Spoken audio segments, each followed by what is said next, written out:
Umar அவர்களிடத்திலே ரலியல்லாஹு அன்ஹு உபை அவர்கள் ஒரு முறை கேட்டார்கள், உமர் அவர்களே, தக்குவா என்றால் என்ன என்று. உபை அவர்களுக்கு உமர் அவர்கள் சொன்னார்கள், உபையே, ஒரு முள்ளுள்ள இடத்திலே நடந்திருக்கிறாயா? உபை சொன்னார்கள், ஆம். எப்படி நடப்பாய்? ஆடைகளை உயர்த்தி பிடித்துக் கொண்டு எந்த இடத்திலே முள்ளில்லையோ அந்த இடத்தில் என்னுடைய பாதத்தை வைத்து செல்லுவேன். உமர் சொன்னார்கள், தாக்க தக்குவா, அதுதான் உபையே தக்குவா என்று.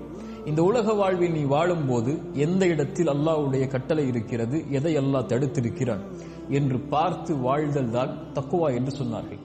இப்படி வாழக்கூடிய மனிதர்களை அல்லாஹ் சொல்கிறான், ஃபஇன்னல்லாஹ யுஹிப்புல் முத்தகீன்.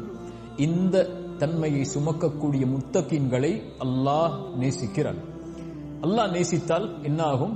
அல்லாஹ் அடுத்து சொல்கிறான், வஅலமு, அறிந்து கொள்ளுங்கள், அன்னல்லாஹ மஅல் முத்தகீன். இந்த தக்குவா உடையவர்களோடுதான் அல்லாஹ் இருப்பான். அல்லாஹ் ஒருவரை நேசித்தால் அவரோடு அல்லாஹ் இருப்பான். அல்லாஹ் ஒருவரை நேசித்து அவரோடு அல்லாஹ் இருந்தால் ஃபமன் இத்தகா வ அஸ்லஹ் ஃபலா ஹௌஃபுன் அலைஹிம் வலா ஹும் யஹ்ஸனூன். யார் அல்லாஹுவை அஞ்சி தக்குவாவை சுமந்து தன்னை சீர்படுத்திக் கொள்கிறார்களோ அவர்களுக்கு எந்த கவலையும் இல்லை, எந்த பயமும் இல்லை. ஒரு விரும்பக்கூடிய